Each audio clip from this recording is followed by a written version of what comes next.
أعوذ بالله من الشيطان الرجيم.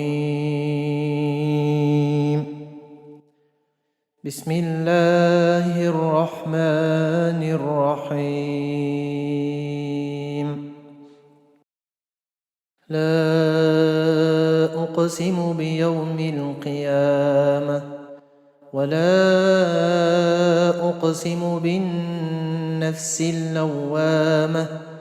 أيحسب الإنسان أن لن نجمع عظامه بلى قادرين على أن نسوي بنانه بل يريد الإنسان ليفجر أمامه يسأل أيان يوم القيامة فإذا برق البصر وخسف القمر وجمع الشمس والقمر يقول الإنسان يومئذ أين المفر كلا لا وزر إلى ربك يومئذ المستقر ينبأ الإنسان يومئذ بما قدم وأخر بل الإنسان على نفسه بصيرة ولو ألقى معاذيره لا تحرك به لسانك لتعجل به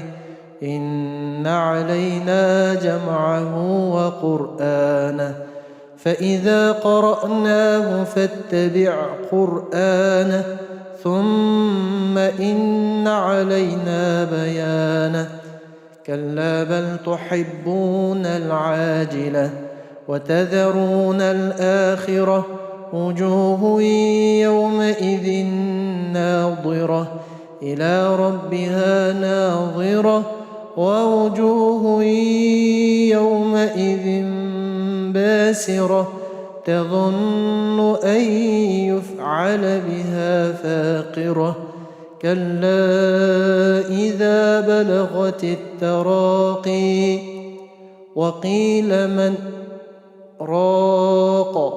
وظن أنه الفراق والتفت الساق بالساق إلى ربك يومئذ المساق فلا صدق ولا صلى ولكن كذب وتولى ثم ذهب إلى أهله يتمطى أولى لك فأولى ثم أولى لك فأولى